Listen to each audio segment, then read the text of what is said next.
The Dani Johnson Show is here to help you. We want to see your economy thrive. Helping you focus and set your priorities. And you can do this by learning the skill sets, the strategies, and the mindsets of 2% of the population. The Dani Johnson Show. Listen closely. What are your weaknesses? What are your greatest strengths? And what are your weaknesses? Learn how to make the most out of your strengths in this life and how to grow in the direction that is best for you and your family. This is The Dani Johnson Show. Welcome to The Dani Johnson Show. We're very blessed that you decided to join us today on The Dani Johnson Show every single day of the week on your local station where you are hearing this right now, as well as on our website. We tackle the topic of success, and we redefine it each and every day because there's been a picture that has been painted to both you and me that is completely false. Such crazy and ridiculous expectations that cannot be met by any human, certainly not on planet Earth. And I don't know about you, but have you ever noticed that however which things are going on inside of your marriage relationship, that covenant marriage relationship, that it has an impact on the finances as well as your career? Your work life is impacted by whatever seems to be going on inside of your marriage relationship and or even with the kids. Well, you see, success, when I first started learning about it, I had grown up in a violently abusive home on welfare. I was pregnant at 17. I was a homeless woman at 21, met and married a guy that I knew for only 7 days. And I had bought this whole Disneyland idea about marriage, right? That I kissed this frog, he turned into a prince, and now I'm going to live happily ever after. Well, I was 21 years old, and I thought I had encountered that thing. I thought I had encountered that fantasy, that lottery ticket, if you will, for marriage. And off I went, off to Canada to marry a man that I did not know. And within 30 days, he had cheated with his best friend's wife, and they had only been married for 2 weeks.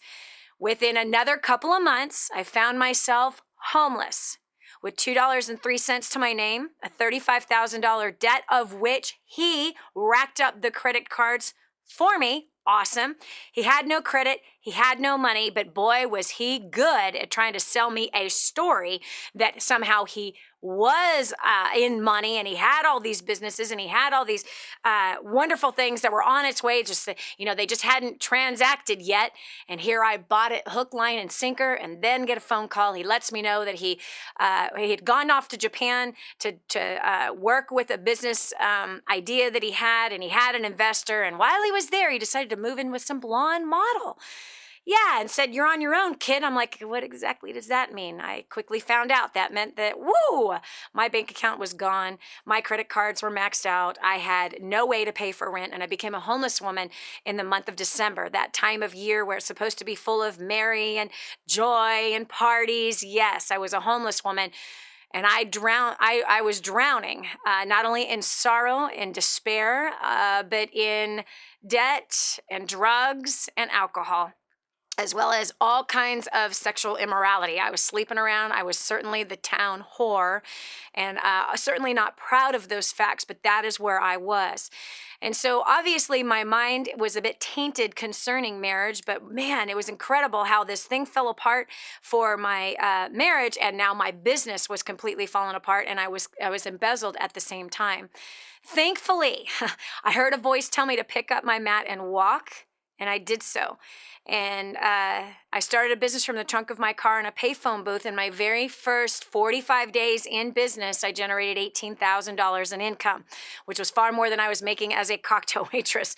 And then from there, I made $250,000 my first year, and I made my first million at the end of my second year. I was 23 years old by the time all of this had happened. Today, a multimillionaire, international best-selling author and speaker, 5 children, 7 grandchildren. Do I have a perfect life? No. Not at all.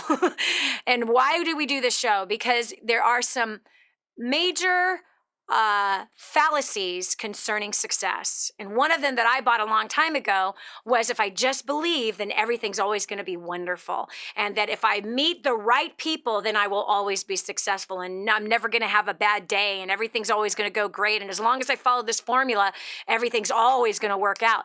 Well, I hate to tell you, life and success is filled with all kinds of pitfalls and failures, tsunamis, traumas, heart attacks, nervous breakdowns, all kinds of stuff. And every day you and I are faced with choices on how we will respond to the current circumstances that are in front of us, and what wise choices will we make, and what things do we need to learn so that we don't A, repeat the same mistake again, but B, so that we are made stronger, more wise, more fortified, and more peaceful moving forward for the next trauma that's coming. You know, I believe that disasters are much like the weather.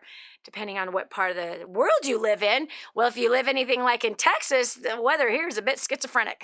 It really is, man. In the morning, it could be 40 degrees, but by noon, it could be 85.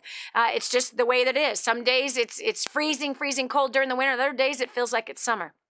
So it depends on, I don't know how you see life, but I see things that come at us emotionally very much so like Texas weather or Chicago weather or, you know, somewhere subtropical kind of weather where it's just moody, if you will.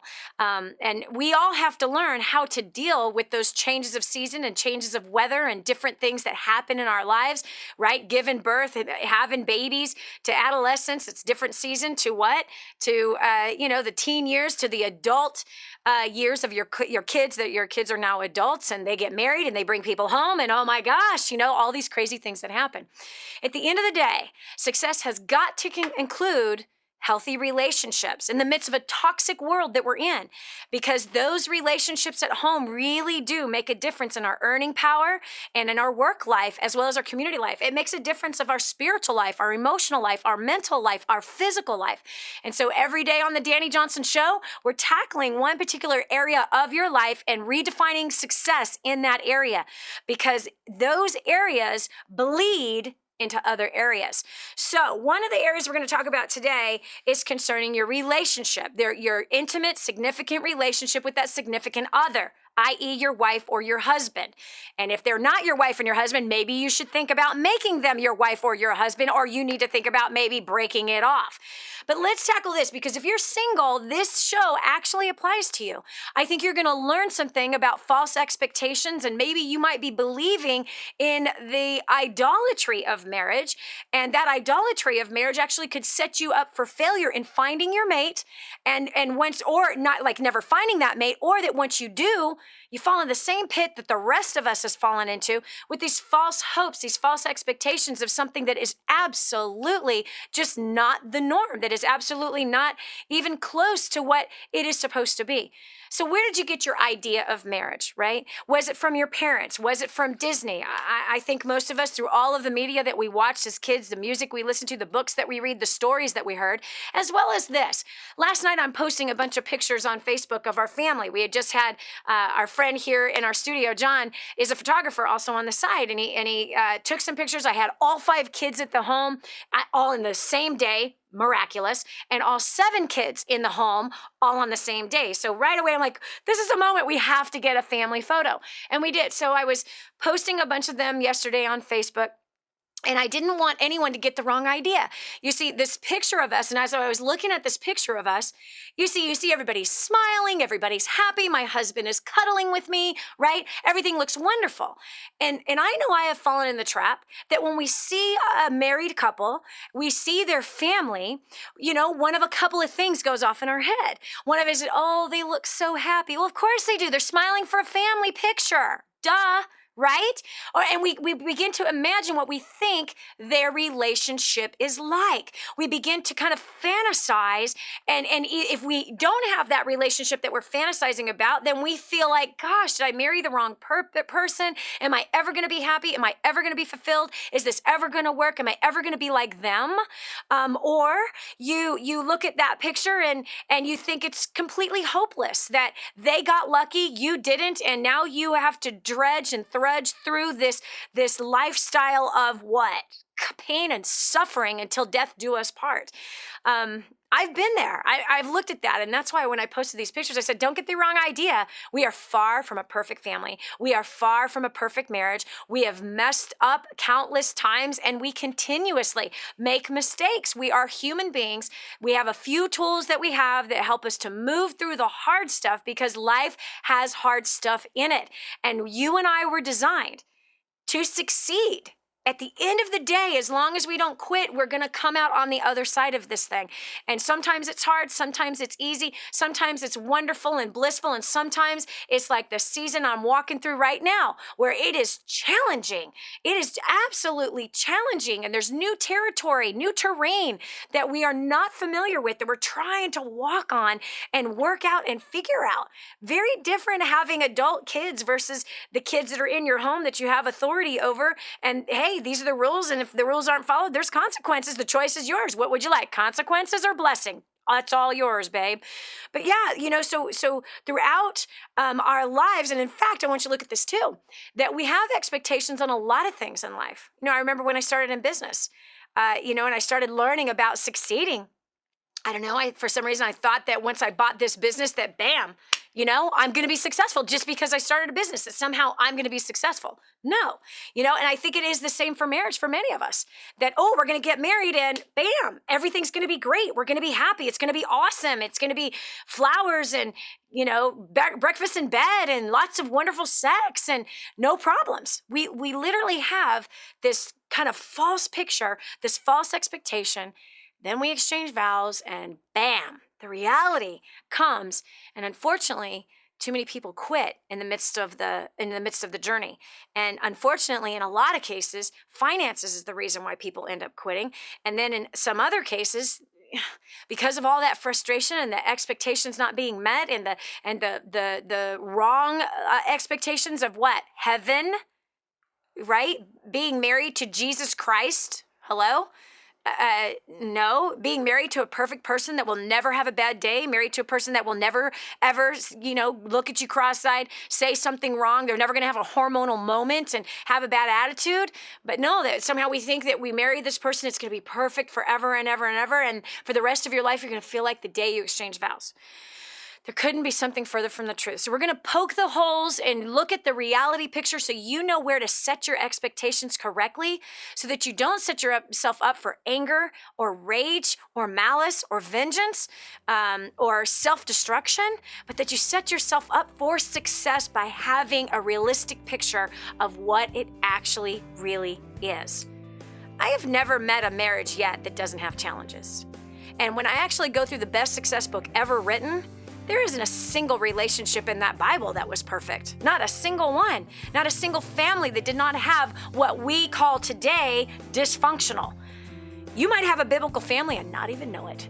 We're going to be taking your call a little bit later concerning what was the picture sold to you for marriage and what was the reality. This is Dani Johnson. We'll continue after this. Good people bring out the good in people. And you're sharing great moments with thousands of good people right now. There's more of the Dani Johnson Show coming up. Stay here. The whole story of how I went from homeless to millions is right here in this book, First Steps to Wealth. I'd love to give you a free copy of this book. Just dial 888-757-8880. You can get your free copy of this book. It's like a real book, my friend. You can get an ebook copy for free right now, or if you'd like to pay the shipping to get this $15 book to your house, I'd be happy to send it to you. 888-757-8880. Get your copy of First Steps to Wealth today and begin on a brand new path of some great success. Now, more of the Dani Johnson Show. Unrealistic expectations will always set you up for failure. Just sorry to tell you the truth, friend. That's the facts. Unrealistic expectations will always set you and I up for failure. And so we are going to poke the holes in the unrealistic expectations that you and I both had about marriage. Success redefined in your marriage. Why? Because if your expectations in your marriage was nothing but roses and everything is wonderful and everything's going to be easy and everything's going to be great, no one's ever going to have a bad day, when that one day comes, when that bad attitude comes, come on, all of a sudden, bam, our whole vision is shattered and now we're upset. Now we're angry. You see, anytime you venture out in any kind of partnership, life partner, business partner, financial partnership, whatever which way that you're going to do, you must always take into account the realistic expectations. Once you do that, then you can make a solid and sound decision. So if you're single, today's the show to be listening to. If you're married, today's the show to be listening to and interacting with us. The number, by the way, is 844-200-3264. Again, that's 844-200-3264. We want to hear what your expectations were prior to marriage, then what was the reality, and then how did you fix it? How are you working that stuff through? Or if you need help working that stuff through, I'm certainly not an expert in that, but I think that together, two heads are better than one. There's some things that I've had to walk through that I would never want somebody else to walk through, and I've learned some lessons through that. And hopefully I can help you in any way in that area, or just even listening to the other callers and hearing what they've been able to do, the different strategies they've used, things that they've had to walk away from, things that they've had to learn. That's going to help all of us today. That's what I love about working with you every single day on this program, is that we get to help each other. All right, so we're going over to line 2. We've got Nikita from Canada. Nikita, what was your expectations in marriage prior to getting married? What were your expectations, and then what was the reality? My expectations were pretty unrealistic. I thought it was going to be cuddles on the couch and coffee dates every day, and I actually thought that my husband's porn addiction would stop. So your husband had a porn addiction before you got married? Yes. What made you think that the porn addiction would stop once you got married? Because we would finally be able to have sex. Wow. And so you thought he had the porn addiction because he wasn't having sex with you? Yeah, and also before we started dating, he really started to try to tackle it, and so he was already taking steps to conquer it. Yeah. But so I was like, oh, okay, well, I can help with that, you know. And it didn't necessarily happen that easily. Yeah. For us, we were 3 months married. We've been married for 3 years now. But we were 3 months married, and I got called away to another province to help my family through some things, and I was only a week gone, and he just got so stressed out with our financial situation and me being gone that he reverted back to that, and I reached a place where I was like, I do not want to go back. Yeah. I want to stay here with my family and just leave. Yeah. I was done because it was like it felt awful. Yeah. And so I was like, God, you need to give me something. This is ridiculous. I'm thinking of quitting 3 months in. Wow. This isn't what I signed up for, you know, whatever. And he said to me, I know it's hard, but I'm walking through this with you to help your testimony to reach other people. It's not for you. Wow. I know it sucks, but it's you're going to help somebody else. Wow.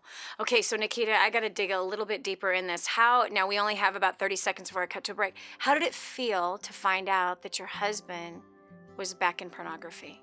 How did it make you feel as his wife? I felt like he cheated on me. Yeah. It was like utter betrayal is what it felt like. Yep. And A lot of took people lot to don't get over understand that. I know it is. A lot of people don't understand about that is really what it is. You know, Jesus said that if you even look upon another woman, you've already committed adultery with her. If you look upon her in that way, in that lustful way, obviously pornography is looking upon a woman in a lustful way. And so that's why us women feel like we've been cheated on. Adultery has been committed against us. We've been betrayed. When we continue, we're going to hear more about how Nikita moved through it. It's been 3 years. This is Dani Johnson. We'll continue with more after this. Whatever hurt, pain, trial, or situation you're fighting, you've come to the right place. You are not alone. Stay tuned for more of the Dani Johnson Show. Hi, I'm Dani Johnson, and the most common question I get usually are from people who are trying to juggle their life. They've got kids who are involved in all kinds of activities. They've got business or their job, finances, trying to get out of debt, plus all their church activities and all the volunteer activities, and they're pulling their hair out going, how do I juggle this all? Man, I once lived just like that until I learned Time Secrets. Time Secrets showed me how to be able to cut my hours from 100 hours a week that I was working down to 20 hours a week and tripled my income as a direct result with what I learned. Time Secrets also showed me how to get my priorities in order, which healed up my marriage. And I became a mother that I was proud of versus becoming the mother I didn't want to be. And so if you feel like your world is running around in all kinds of different circles, you can fix that. Call 888-757-8880. Again, 888-757-8880 for Time Secrets. We're back. Here's Dani Johnson. If only I had married the right person. Gosh, how did I make the wrong mistake 2 times in a row? It's exactly what I was saying to myself shortly after I exchanged vows with now my second husband. He was really young, so was I. Really young. In fact, my husband was 18 when we got together. I was 22. And I didn't want a third kid out of wedlock. I just didn't. So I decided to get married. And I knew in the back of my head it wasn't going to work. But I didn't want a third kid out of wedlock. And yet here I was a month into being married again. And now I already wanted out. That was all on me. That was all on me. I turned into a terrible, bitter woman during that first year of marriage. In fact, for 2 years, I was verbally horrific against my husband. Terrible, evil things that I would say to his face, writing him even in letters, screaming at him. And it had nothing to do with him. It had everything to do with all the pain and suffering I had when I was young. Now, what's so interesting is that we have this idea that if we marry the right person, then we're going to have the right marriage. I'm sorry to tell you, here on the Dani Johnson Show, this is about success being redefined. That couldn't be a bigger lie. No, it's not about you're not going to marry the right person. That doesn't mean don't pick well, but marrying the right person does not mean you're going to have the right marriage. You have to be the right person. You have to go about the relationship in the right way. There is a lot of strategy and a lot of skills that have to be learned in order to succeed in marriage. And marriage success really helps with business and finance success as well. Whenever that marriage relationship is a disaster, everything outside of that marriage relationship also can be a disaster, and in most cases is a disaster if you are not able to move through the challenges that you have there. And one of them is exposing the unspoken expectations that are clearly unrealistic. I have been totally guilty of that again and again. Unrealistic expectations in your marriage relationship, in any friendship, in any business, in any financial relationship is only a path of disaster. So you've got to define for you, what does success look like specifically in marriage for you? What does it look like? What do you want to see in your marriage? Don't just dream about it, but we've got to verbalize it and determine, is this unrealistic? Am I setting myself and my partner up for failure or not? Well, in this case, Nikita from Canada just called in and she was sharing that she thought and expected that marriage was going to be coffee dates every day, cuddling on the couch, and his porn addiction would go away. Totally unrealistic expectations here that somehow when they got married, the porn would not be there any longer. Well, come to find out, 3 months into the marriage, porn came alive again. Nikita felt cheated on, which is an absolute fact amongst women whose husbands are involved with pornography. We feel like we've been betrayed. We feel like there is another woman. And those are real emotions that are very true because I know I just made somebody mad, but the best success book ever written said, and it is in the New Testament where Jesus said, if you look upon a woman with lust, you have already committed the sin. You have already committed adultery with her. And this is when he drew the line in the sand, right? He was, those who were like, they were saying, I haven't done anything bad. No, first, every act is conceived in our mind. First it's in the mind, then it's the heart, then our actions follow. So it's just a matter of time before it now becomes a physical with another person relationship. And I know I made you mad, but the studies prove it. All right, so Nikita, so here you are, you feel betrayed, you're at your parents' house, you don't want to go back home, and you have this revelation that this is happening to you so that one day you can help others. It's not just about you and your hurt and your feelings, but it was about that God was going to help walk you through this so that you could get to the other side and you could be a voice of truth to help other women. So it's now been 3 years. So that obviously gave you some hope, right? And that gave you some courage that don't have a pity party, right? The expectations have been blown. But now what? Like, what was the next step in the healing process of the relationship? Well, it was my husband realized how much that it hurt me. He saw that my heart was just broken, and he decided he never wanted to do that to me again. And so he actually got a friend, and they went through the book Every Man's Battle. Yep. And he hasn't had a problem for 2 years. Wow. Wow. So you forgave him. You obviously confronted the issue, and you chose to forgive him for this pain, for this offense, for this hurt that was awful.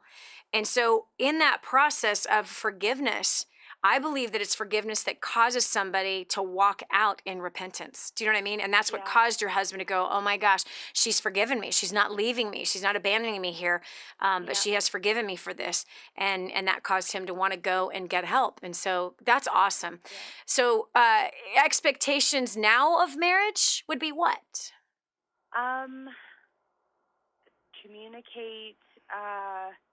If something's going wrong, like we go, okay, hold on a sec. We need a moment. And parenting's actually taught us to communicate better with each other. Yeah, you have to. We've got a little 1-year-old, and communicating with him is, it's very basic. And so we need to. We have committed to not assume the worst in each other. Yeah. And so if I am hurt, I actually have to say out loud, he did not intend to hurt me. Yep. And then that's really good. That kind of nuisance of a voice that's trying to convince me he meant to, it just disappears.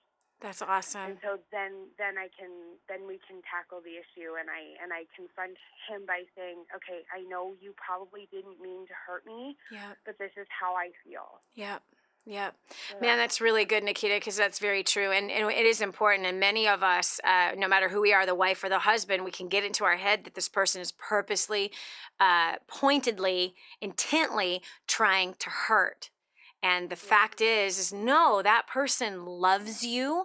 And we have to make the choice to stay on the same side as them and to say, come on. And so what I'm hearing you say too is that your expectation of marriage now is to give what you want to receive. So if you unintentionally hurt your husband, right, which you do, we all do it, right? And it's not like you woke up that day going, I'm going to just slaughter that guy with everything that's in me, right? That's not what we do. Yeah. A husband doesn't wake up and go, gosh, I just want to just hurt that woman. That's not what happens. We love this person we exchanged vows with. And so, but holding that and holding true to that is saying, you know what? They love me. I love them. And this was an oversight. This is unintentional.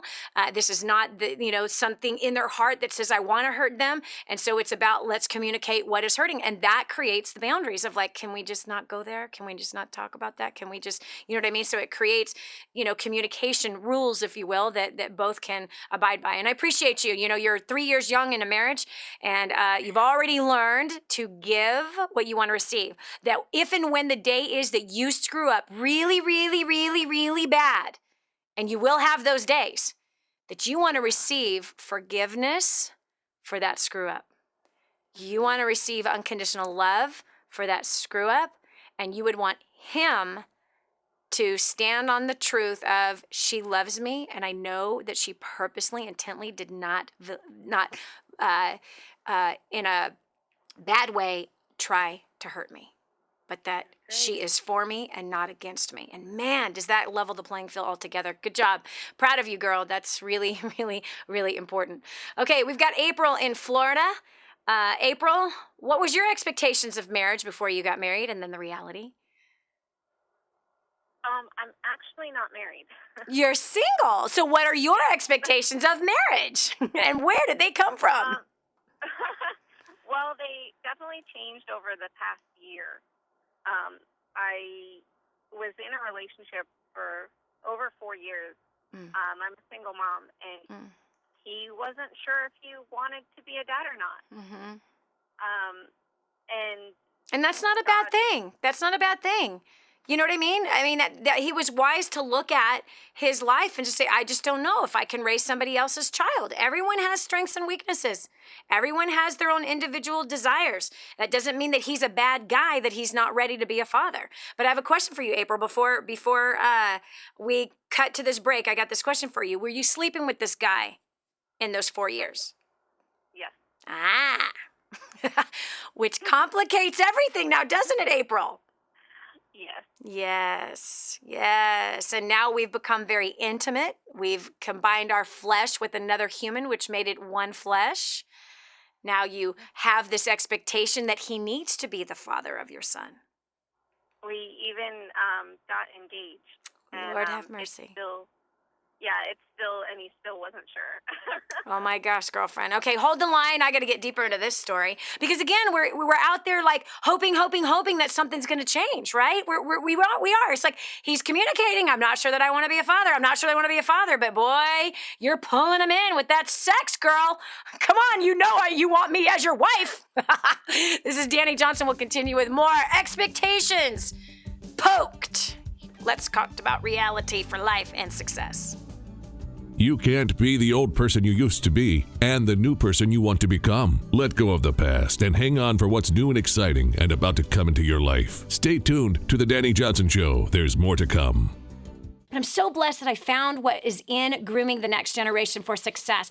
This is a book that is being taught in universities around the world. It's been noted as the best book on parenting that has ever been written. Crazy, if you ask me. But the point is that this thing gets results. Get your copy today, 888-757-8880. Again, that's 888-757-8880. Or go to DaniJohnson.com. That's DANI Johnson.com. Get your copy today. No excuses, just results. And now, back to more of The Dani Johnson Show. You know, many times in my life, I've had, I don't know about you, but a lot of expectations that were not even spoken, right? They're just kind of in the back of my head. It's something that I'm hoping for or something that I think should happen a certain way. And unfortunately, my expectations have to do with other people, which means that now ties them into my expectations and that somehow they have to meet my expectations. And when they don't meet my expectations, not happy. Well, today, we're redefining success in marriage. Today, we are redefining that success because you and I have been sold a bag of dung. Did you hear me? Can you smell it? We've been sold a bag of dung concerning marriage. We have.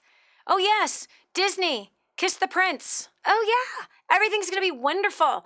We're going to be tickling feet, playing footsies together underneath the covers, and we're going to play hooky again and again and again and not show up to work, and somehow our bills are still going to be paid, and we're going to go on these incredible, endless romantic vacations, and everything's always going to be awesome.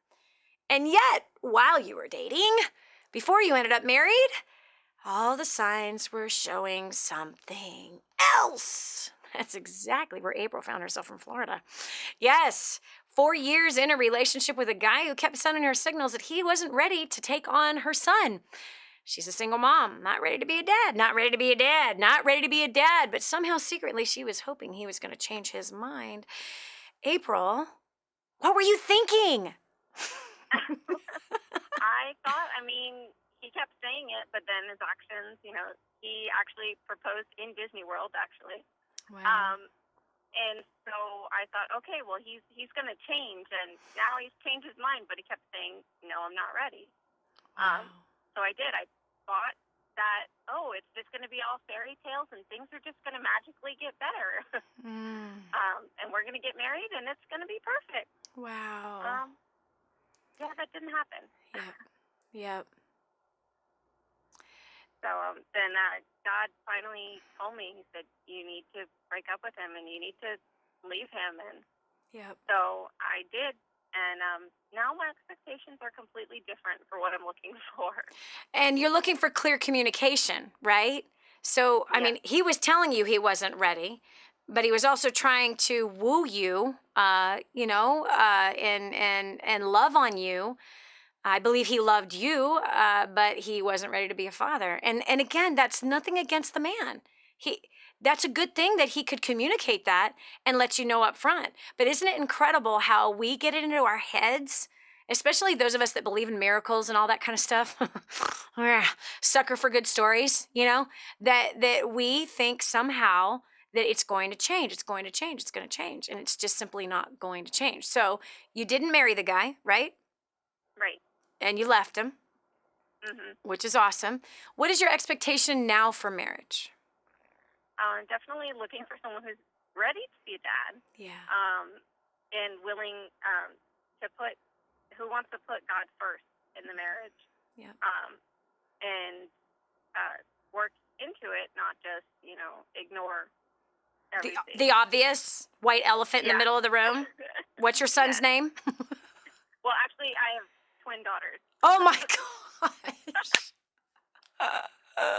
And that would be a disaster. How old are your girls?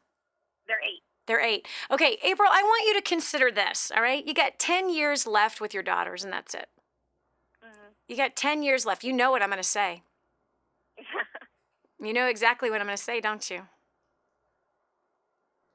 Why not wait?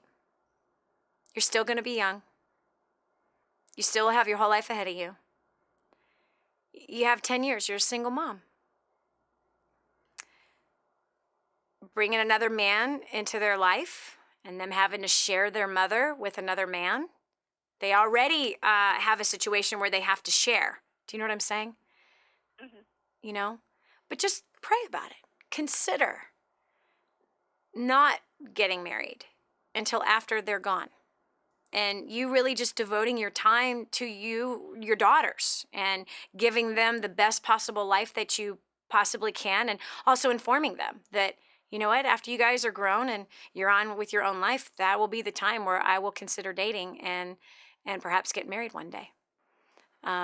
There's a lot of dynamics that happen when a single mom brings a man into the situation. So, something to think about. Something to pray about. You can keep your life pretty simple, staying single and raising your daughters. And I believe with my whole heart that God can turn that thing off inside of you that is lonely, and that he would love to fill that loneliness, that he would love to fill that void and satisfy you as a woman, as his daughter, and help to heal all the wounds that are inside because of the brokenness that happened, however which way that you're a single mom, right? There's brokenness involved in that. And I believe that he can heal that. I believe that he can make all of that whole in you, so that we're not looking for a man to fill the need or fill the hole, but that we're really looking for a life partner that will co-labor in Christ together, versus I need you to fill my need. And I need my needs filled as a mother. I need my needs filled as a wife. I need my needs filled as a daughter, because oftentimes we can do that in a marriage, is become dependent and codependent on somebody else. But just think about it. Just pray about it, that you're not taking time away from your girls to meet a guy or date a guy or entertain a guy and hopefully lassoing a husband. Lots of women have done it. And lots of women have waited until their kids are, men and women. My father-in-law waited until after his kids were grown. And once they were grown, God brought him a wonderful, wonderful wife and partner, and an incredibly loving relationship. And they have been together for more than a decade now, and they have an incredible life together. I'm not saying everything's perfect, but I am saying that he honored his children in that way. And I'm not saying if you don't, you're not honoring your children, but that's a commitment he made to them, that he did not want to complicate their life by looking for a woman or bringing in a woman and having his heart split in another direction for another woman. And as soon as the youngest was grown and gone, he right away, he met somebody and got married, and they travel around the country together. So anyway, something to think about, something to pray about. You're still going to be young, honey. You're still going to be young. You got your whole life ahead of you. I know you don't think like you will be, but I promise you, you will be. This is Dani Johnson. We're talking about false expectations in relationships, predominantly your marriage relationship. We've got to redefine success. You see, success has been painted to us by all those wonderful movies of boy meets girl and kiss and live happily ever after. Not. We love the romance and the wonderful picture of the wedding day, the dress, the flowers, the party, the hair, the makeup, the whatever. Man, we love that part. But oh, Lord have mercy. That is not what any of it is about. It is work. You got family issues. You got two families colliding together. If you have false expectations in any area in your life, you're only setting yourself up for failure. So this is really important to identify. And then how do we fix it? What should the expectations be? How and whatever the expectations are, what kind of skill sets do I need to do well in that commitment? What strategies do I need to do well in that commitment? See, if we just think boy meets girl, everything goes great, we're not prepared at all, and we lack the skills to manage life's problems, because there is life and there is problems. This is Dani Johnson. We'll continue taking your call right after this. Working to achieve happiness in life is not easy. Advice, life stories from callers on the air, solutions, a beacon of hope. Stay tuned for more of The Dani Johnson Show.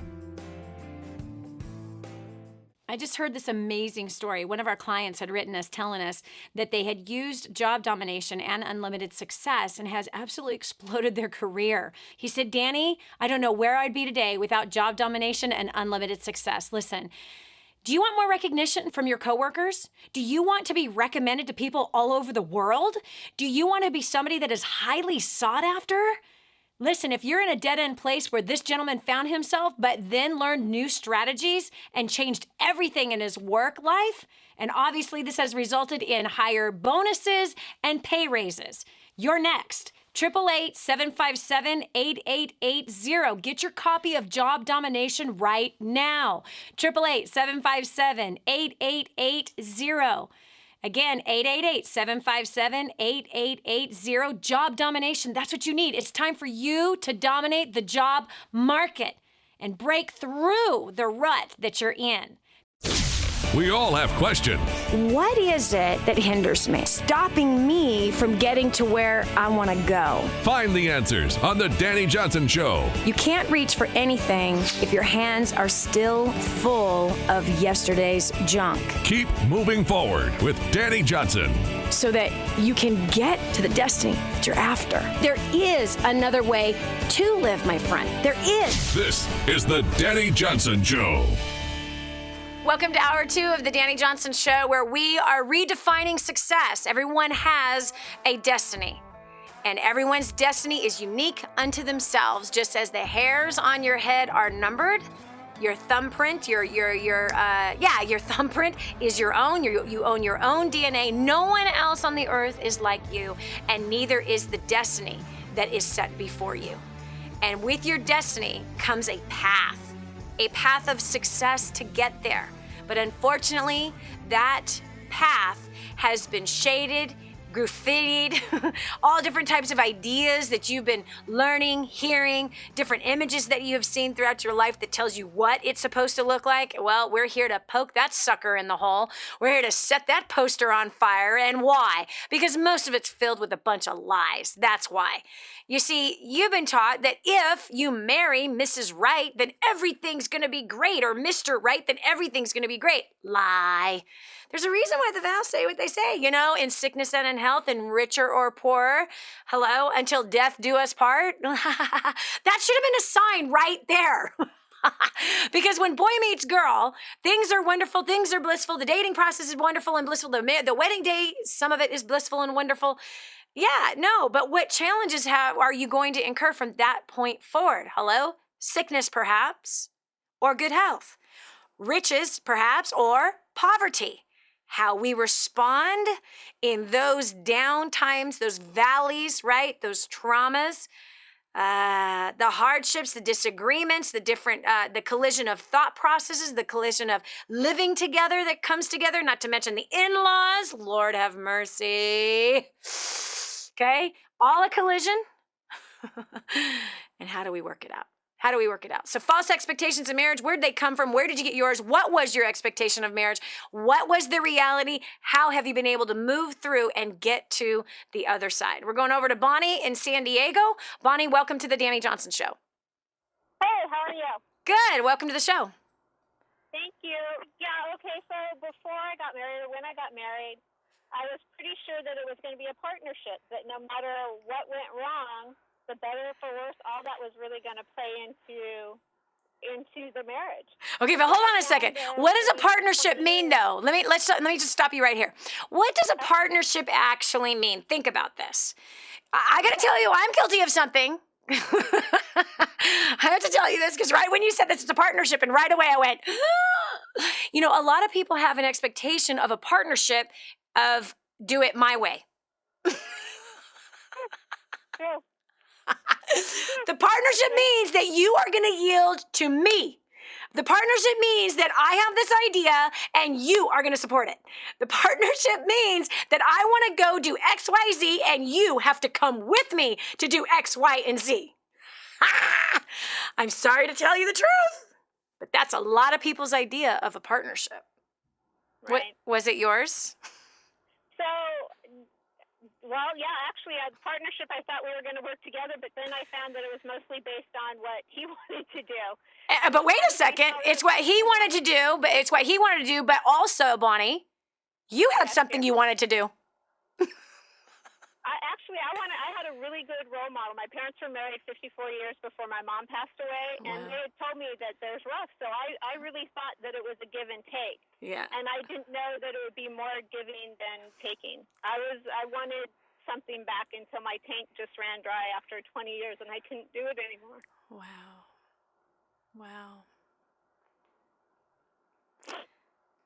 So I tried really hard, and I just couldn't do it anymore.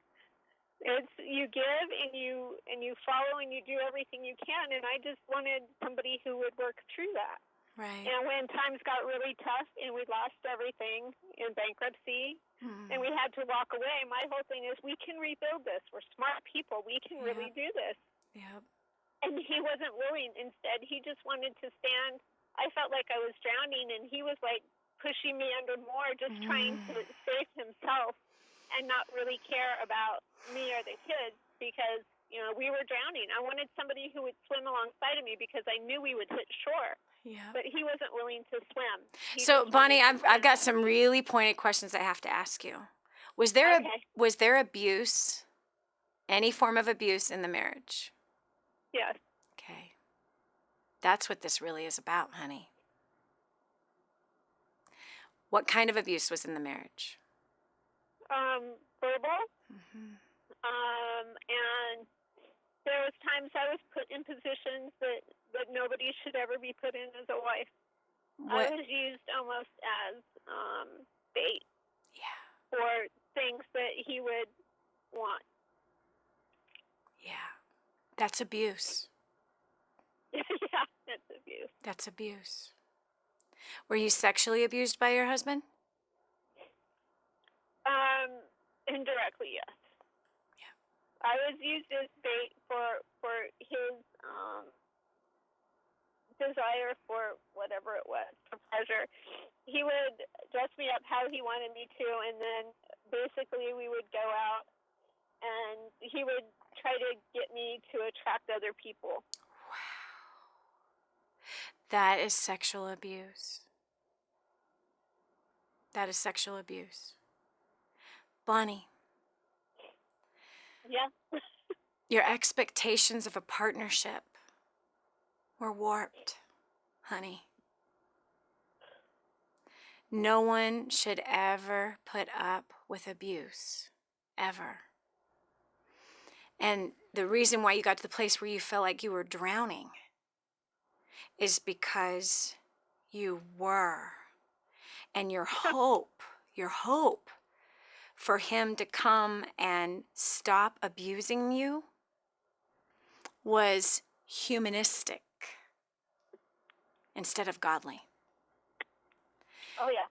It's so 20 hard. years later, I found God and got it all straightened out. Really?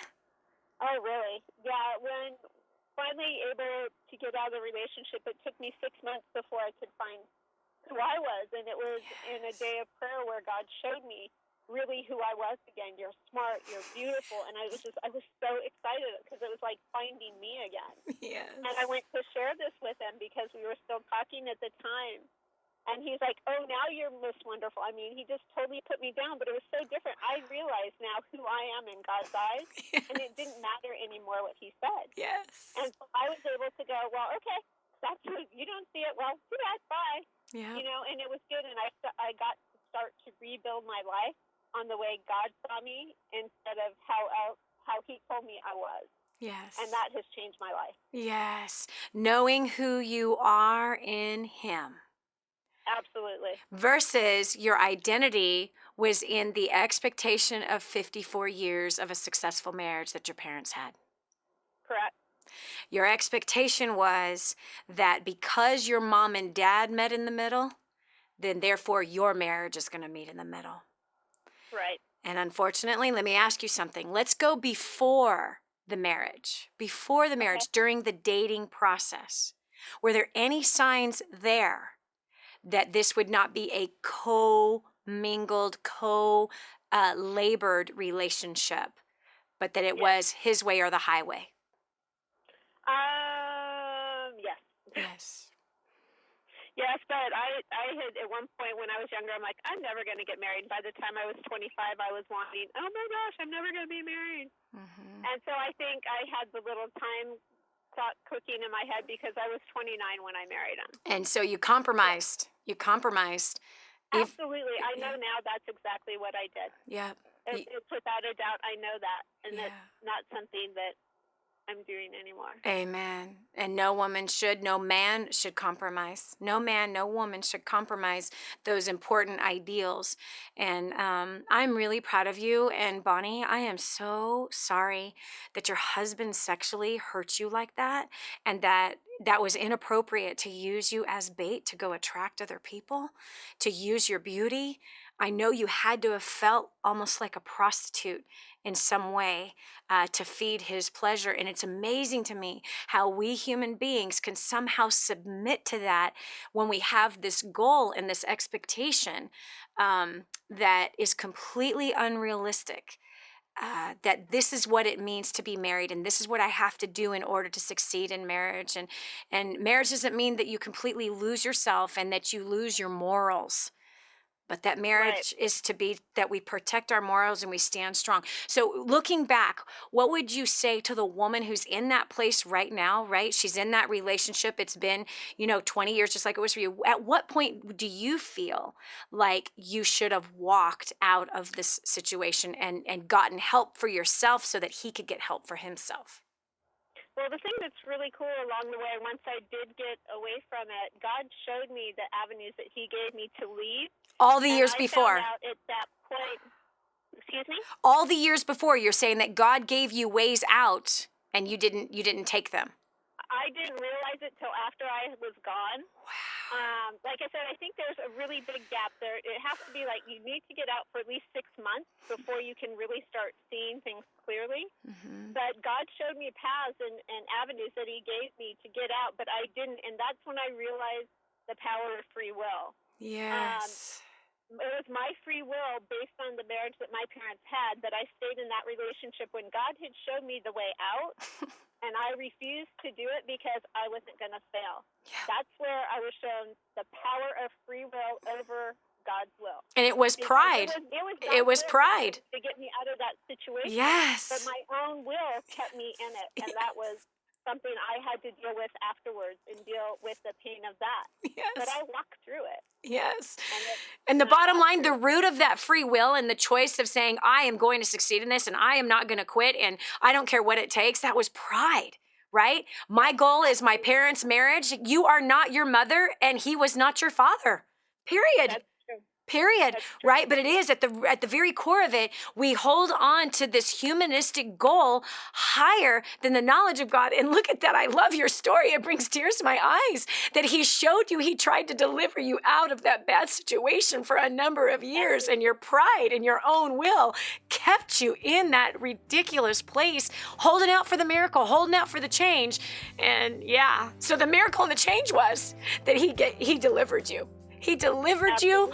Your king came and ransomed you. He picked you out of that situation. He picked your kids out of that situation. He took you out of that place of perversion that was in that home, and he rescued you because he loves you and he adores you. And just as the women right now, or the men right now who are listening to this, they're in the same situation. This is Dani Johnson. We'll continue with more right after this. The Dani Johnson Show, helping people just like you make life more enjoyable and rewarding. The Dani Johnson Show. You want to succeed, right? But you do not want to fail God at the same time. There is a way to succeed from a biblical perspective, and it's far greater than anything you could ever imagine. Over 500 scriptures I studied to study money, everything that the Bible said about money. That's in the first couple chapters of Spirit-Driven Success. Not to mention leadership, working with people, growing a career, being used mightily in the marketplace, which is where Abraham, God used him in the marketplace. And Joseph, God used him in the marketplace. Moses, God used him in the marketplace. Daniel, Solomon, really all of the greats of faith, most of the greats of faith throughout the Bible, they all were in the marketplace, and God wants to show you how you can be used mightily by him in the marketplace. Right here, Spirit-Driven Success is where all of my notes are on how you can do that. 888-757-8880. Again, 888-757-8880. Get your copy of Spirit-Driven Success today. Helping you get a grip on your priorities and your focus. The Dani Johnson Show. Here's Dani Johnson. Has there been a lifeboat sent to you to rescue you out of a bad situation? Come on, we've all heard that Bob Hope joke, and I'm sure I'm gonna botch it up right now. But here's that man, he's stuck in the middle of the ocean, and, he's about to die, and he's crying out to God, saying, God, please rescue me, please save me, please save me, please help me. All of a sudden, the Coast Guard comes and throws out one of those little round rings trying to help you, and the guy turns and he says, no, I'm waiting for God. God said he is going to save me. So then here comes a fisherman in a boat, and he's reaching out to try to save the man. And he goes, no, I don't. No. God said he's going to save me. I'm waiting for God to save me. And then a helicopter comes with, a rescue team, and they're letting themselves down with their rope and reaching out, and they've got the cage and everything ready to put you in to take you back up to safety. And no, I know I'm waiting for God to save me. Well, then of course, that individual dies. And then there he is, standing face to face with God, saying, where were you? Why didn't you save me? Why didn't you rescue me? I was dying out there. He's like, what did you need, man? I sent you a Coast Guard, I sent you a fisherman, and I sent you a helicopter. What more did you need from me? Man, how many times has that been us, right? How many times? We're talking about redefining success in marriage. We're talking about the expectations that we've had, both spoken and unspoken expectations that sometimes can set us up for failure. And how do we overcome if we find ourselves in that situation like Bonnie found herself in from San Diego? This story actually has been riveting to me. On the break, I had to pull myself together after hearing this. Her husband used her as bait, dressed her up very, very pretty to bring her out in public to try to attract other people into the relationship. Her husband verbally abused her. And she said that God had finally shown her that he tried to rescue her several times out of that verbal and sexually abusive relationship. But she was holding on with her own will, her own pride, saying, no, I'm going to be like my parents who were married for 54 years. No, marriage is supposed to be give and take. And I know that he's doing all the taking, but it doesn't matter. I have to hold on to this thing. I'm going to succeed in this thing. I'm not going to fail. I want to bring Bonnie back here to find out what were some of those points of rescue, Bonnie. What were they? What that when you had finally had this revelation, then he showed you that you were his daughter, and that he loved you, and that you were beautifully formed together in your mother's womb, and that he had called you to a better life, and that abuse was not acceptable on his chosen daughter. You got the courage to leave after 20 years. But you had said that he had shown you that he tried to rescue you out many times. Give me one example and the first time that he tried to rescue you out, but you weren't listening. The one that stands out is actually one time when we were living in Arizona, and I just did. I grabbed the kids and I drove back to San Diego. And the children were younger, and I had family all around me, and my parents were both still alive at the time. Or I think my dad was still alive. I'm not sure. My mom still was. And the kids didn't want to go back, and he called, and even though he was abusive on the phone, I was just like, I'm not going to fail. And the kids were like, Mom, I don't want to go. And my whole family was there supporting me, going, don't worry about it. We'll make it all work. Everything will be fine. But I was so stuck on, doing the right thing. I wasn't going to give up. But I went back, even though everybody told you not to. I had all the support in the world that I could want, and I still chose to go back. And then ended up going back to Hawaii for 7 years. It ended up being 7 years that wasn't good. And ending up in the financial ruin and everything. But I don't really care. It's not about the money. It's not about anything else, because you can always rebuild. If you can do it once, just as you've done so many times, Dani, I'm so proud of you. Thank you. For doing all that you've done. You can rebuild. You can do it. You just got to put your head down and do it. And the thing I know now with God is that he is there for you every step of the way. No matter how you feel like you've been left, you haven't. And he is there, and he will bring you around. And I actually became a daughter of the Most High God. And I believe it from the core of my very soul. With 1 John 4:4, greater is he that is in me than he is of the world. I believe that at the very root of my soul. And so there's nothing now that can come against me that I know that I can't prevail over. I just know that from my heart.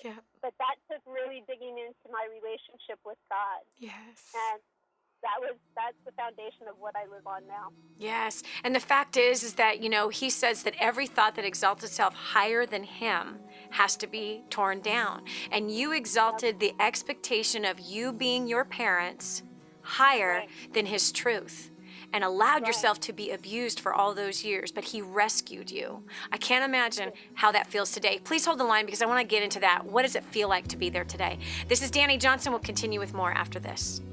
The Dani Johnson Show. No excuses, no blaming, just real life. Stay tuned for more of The Dani Johnson Show.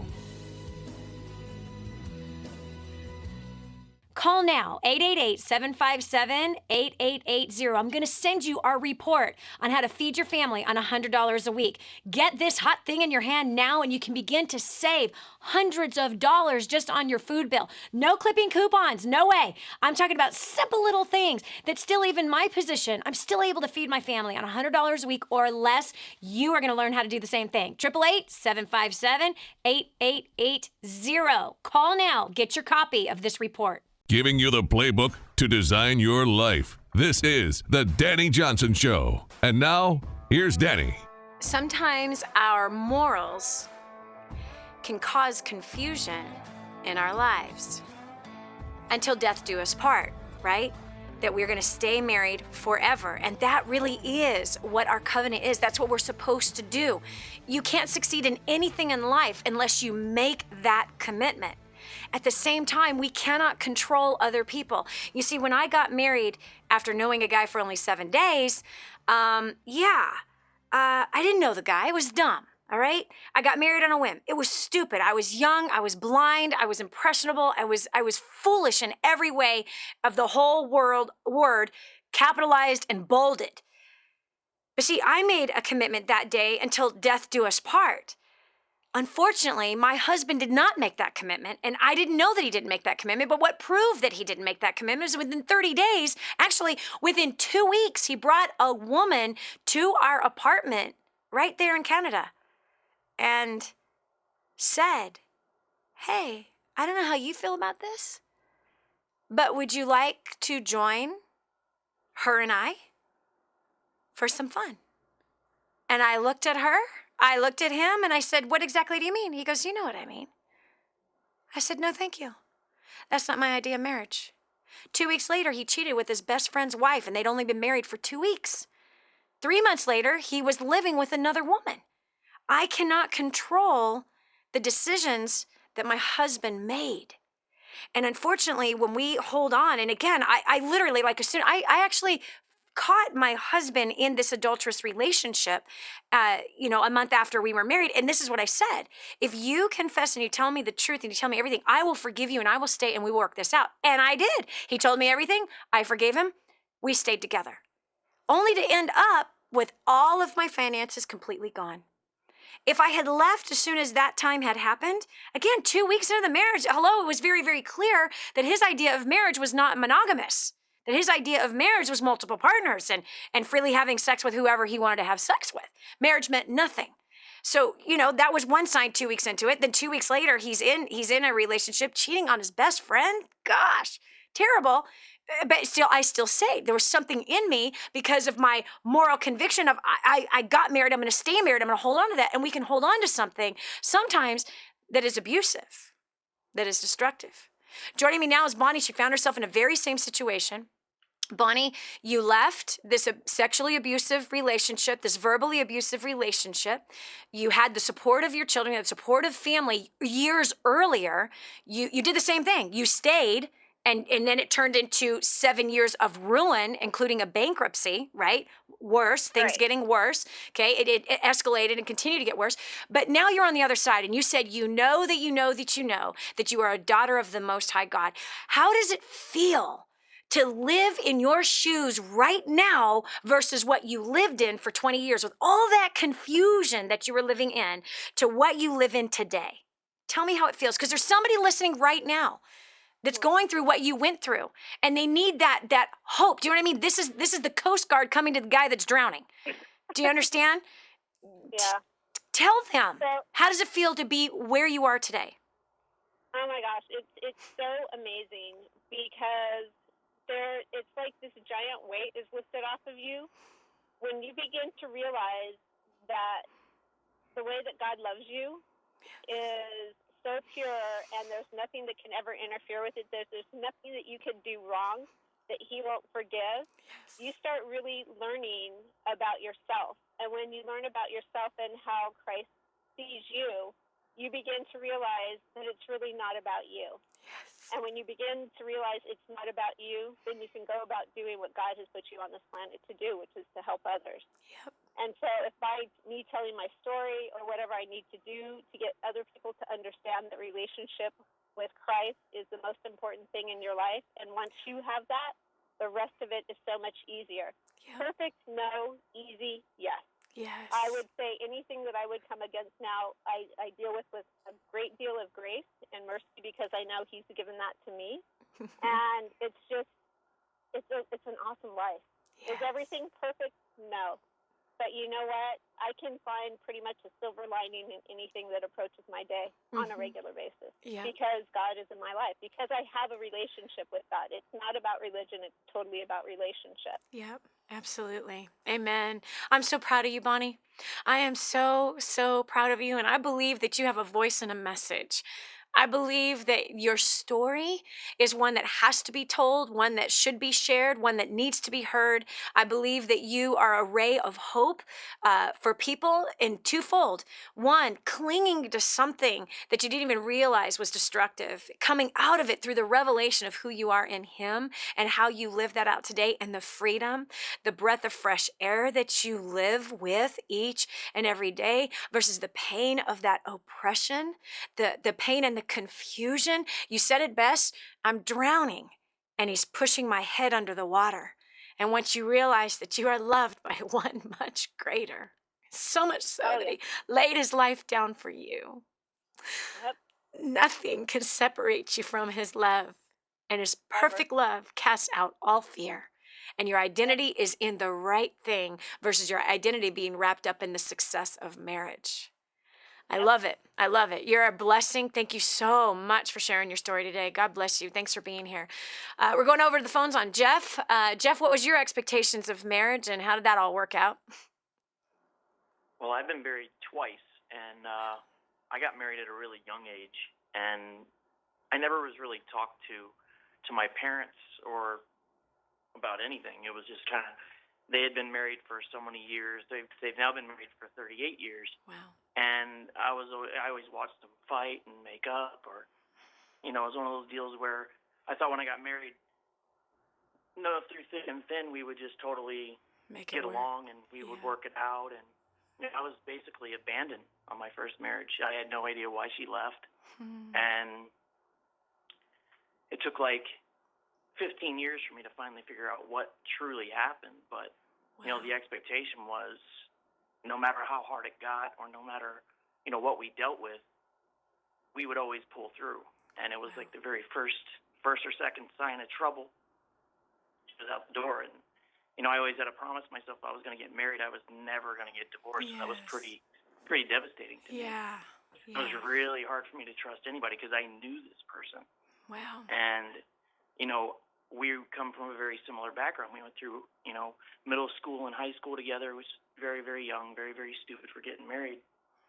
But, as kids, we can't be told what to do. We're going to blaze our own trail. Yes. And our particular personality types, which is very similar, we weren't going to listen to anybody because we knew better. Yeah. We're not going to be stupid like our parents. We're going to just do this, and we don't care what you say. That's how it was. Gosh. So, long story short, I went through a second marriage, and it was sad. It's because, for the 15 years, I blamed myself. I had no clue, why she left. I was like, well, maybe if I did this, or maybe if I had done that, or maybe if I said this. And I even drove 9 hours from the military base to go get her back, just for her to tell me to leave. Wow. And, I was, very adamant about not getting divorced. And she divorced me. Wow. In a sense, it ruined me for years, and it totally just it puts a bad taste in your mouth. Yeah, it does. Jeff, let me ask you this. You said it took you 15 years to figure out why she left. Why did she leave? Well, just until almost, I think it was 2.5, 3 years ago, I found out she actually, she had a closet drug problem. And while I was pulling crazy duties at the military base, because that's what they do, is I'll work an 8-hour shift, and I'll go pull a shift shipping people to Iraq. And during times, she was kind of lonely, and she was making friends, but she was making the wrong kind of friends. Wow. So she rekindled a little bit of a drug habit that I had no idea that she had. Wow. And she went home to visit her mom and got mixed in with all of her drug friends again. It was back in the days of the raves and the ecstasy and all that crazy stuff. Yes. So she didn't want anything to do with me because she knew my stance on it. I have a very, very strong stance against doing drugs because I've got several family members that have been in prison for it. My uncle he spent a good majority of his life being an ex-Air Force pilot. He was doing some major stuff with that, and he just recently, in his 50s, just got out of jail. So no drugs for me. She knew it was going to be an altercation, so she left. And I had no clue for 15 years that that's what she did. Wow. And she ended up. So Jeff, what about the second marriage? We have to go to a quick break. We have to go to a quick break right now. But I want to find the common ground. What did you discover between, because you're young, 2 failed marriages. I know that it takes 2 to tango. And so what can you say, on your part, would be the thing that you are pulling out of this that's positive, that is encouraging to you to know that you learned something moving forward? This is Dani Johnson. We'll continue with more right after this. Don't just stand there. Soak this up. It's joy, it's encouragement, it's insight to a better life and how to meet your obligations and overcome obstacles. The Dani Johnson Show. This is the Dani Johnson Show. This is your chance. This is your shot. Get your copy of War on Debt right now. There's one waiting for you that has your family's name on it. And inside that package is freedom. Your family's freedom is on the inside of that package. All you have to do is open it up, press play, and start applying what I teach you in this program. 888-757-8880. You and I are going to help your family become completely debt-free in the next 5 to 7 years. Just imagine how that's going to feel. Now, more of the Dani Johnson Show. You know, my father-in-law, when I met him 23 years ago, he really impressed me. My husband hated his father with everything that was in him. You couldn't really blame him why. It wasn't anything that his father had done, but it's what his mother had said. His mom had told he and his brother his whole growing up life this story, this horrific story, and there was no defense for Hans's dad. And yet, he believed everything, and then of course, truth eventually comes out. It eventually surfaces. And so when I met my father-in-law, I was impressed with how gentle he was and how he didn't blame his ex-wife. There were 2 ex-wives. And he said that it took 2 marriages for him to finally look in the mirror and take responsibility for what maybe he had done to cause these 2 women to leave in the middle of the night with his 2 children. So he had 4 children now, and he had his oldest son who hated his guts. I was really impressed with how there was no blame, but there was just straight up personal responsibility.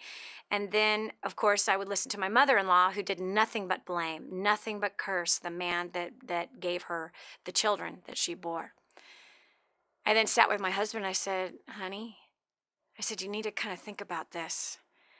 And I explained what I was seeing here. And he says, you know what, you're right. And he began to build a relationship with his dad.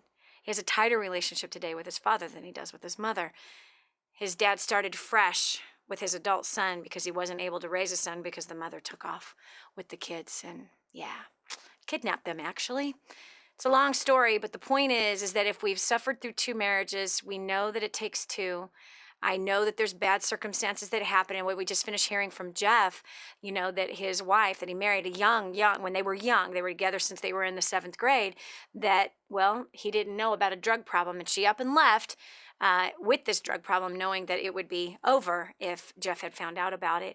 But then Jeff winds up in a second marriage. And so, Jeff, what would you say? Was there any common denominator in both the marriages that caused both marriages to fail? And for the reason of this, not for you being put down or shamed, for the reason of this, you're still young. You're a bachelor. You are able to get married and have children. And so these are 2 learning experiences, 2 traumas, 2 trials. If we don't learn from those things, we don't pull a takeaway, we don't take something that we can go, okay, I learned this in this experience, and this is what I could have done differently, or this is what I should have done differently, and I'm pulling that into the next relationship. So what would you say that is? Was it partially on the first marriage? You got married too young. You already said it. You didn't listen to anybody. Yeah. You were going to prove everybody wrong, right? People probably told you you shouldn't get married. People probably told you that maybe you should wait. But you guys were completely unteachable, stiff-necked, rebellious, right? And that also communicated something to your wife. You said she knew that if you found out that she was doing drugs, that was a no-go. It's over. It's done. So she rejected you before she got the chance to be rejected by you. And that's very common. Very, very common. Yeah. So what is the common denominator in the second marriage that you will learn from and not pull into another relationship? Well, it was filling the void, because after that first divorce, there's a lot of pain and a lot of other failed relationships. And it was after the second divorce, the second failed marriage, that I realized I've never involved God in my marriage. I never was married in a church. Even though I've been a Christian, I was baptized at 5, and, I had went to the courthouse to get married both times. Yeah. And I was like, man. You didn't follow his way. Yep. No, I totally didn't follow his law. So it was mainly just filling a void of the flesh and not fulfilling, biblical marriage at all. Yeah. And I was looking back, and I'm like, man, my parents never talked to me about it, and I really wish that I had, saved myself for marriage, had learned all that stuff. It would have been amazing to find. Some teachings on that. So moving forward in the next relationship, you're not going to have sex with the girl that you're going to marry before you marry her. You're going to ask permission. You are going to have premarital counseling to learn how to get the skills to function in marriage properly. You're actually going to let God pick your wife. You're actually going to seek him with fear and trembling, saying, Lord, I do not want to mess this up again. You have to make it really obvious. Shut the door if this is not the girl. Make it very, very obvious. And you'll trust him and not rebel against him. Those are the things that you pulled from those two. And by the way, those are awesome lessons. Those are awesome experiences. Those are beautiful things to pull out of two bad situations to set you up for success in the future. It's about healthy boundaries, honor, respect. And even then, there's still going to be challenges, but it's making sure there's full communication with the other person and looking for the signs to not marry the person versus looking for the signs to marry the person. Because you looked for the signs to marry the person and wouldn't listen to the signs not to in the past. So now we know. All right, this is my weakness, and I'm going to hedge my weakness with accountability of other people around me. I love it. Jeff, I'm proud of you. I really, really am. Thanks so much for sharing that story. We've got Diane on the phone from Laverne, California. What was your expectations of marriage? And how did that all work out? Well, hi, Dani. You actually know, I had the pleasure of meeting you a few times, my husband Kevin and I. Mm-hmm. And you've heard a little bit about our story, about our days of partying, and we overcame some, pretty powerful addictions in the early parts of our marriage. But I think that when we got married, our expectation was that it was always just going to be a big party. So as long as you don't change me and I don't change you, and we can just keep doing our thing, we'll have a happy marriage. So that didn't work very long. I think about year 4, we were headed for the divorce, and we were introduced to the Bible, and, we became Christians. So our addictions are gone. You stopped the drugs. Whoops, I'm a Christian now. I probably shouldn't do drugs anymore. Yes, off the drugs. Life, we went through a life-changing experience, but the expectations are still the biggest issue every day. So they're different expectations, but expectations are still like kind of where we have the biggest bumps in our relationship. Yeah. But I didn't really have much of an expectation of marriage because both of us came from divorced families. So we really kind of walked into the whole thing blindly and just we're having a good time. So we thought we'd just have a good time forever. That was kind of and then here comes the kids, and then here comes the house, and here comes the financial problems, and this is not a party anymore. Not a party. And this is not an escape. It was just kind of walking you blindly, to be honest. Yeah, I know. I did have some expectations of just this amazing love. I know. Gosh. And it's not that we don't have moments of that. It's not that we don't have seasons of that. But the reality is when our expectations are set like that when the hard times come, we're like crushed, or we're mad, we're angered, we're frustrated, we're enraged. But it's only because we had false expectations. No, life is not always going to be a party. No, marriage isn't always going to be awesome 100% of the time forever. And if anyone tells you that they're lying. They are lying. They're lying. They're lying. Oh my gosh, anytime you take two humans and you throw them together with all of their history, with all their junk, with all their past, you're going to have problems. But that doesn't mean that you can't overcome. Outside of abuse of each other, there still can be healing even there. I hope that today was helpful and beneficial for you.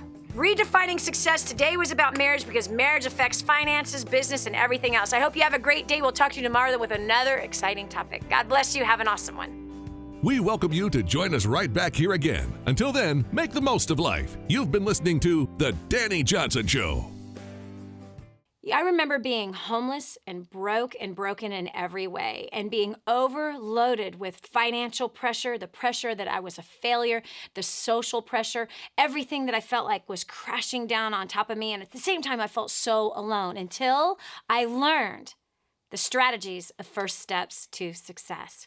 You have the chance, my friend, to annihilate all of your debt. Think about that. You have the chance to grow your income through your current career, or even learning to start a brand new business that will be profitable.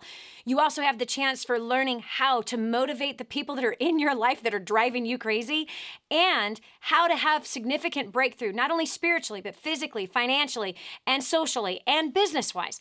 And so I'm excited to see you at First Steps to Success. It's coming coming up January 17th through the 19th. Get yourself registered today, 888-757-8880. There's a seat with your name on it, friend. 888-757-8880.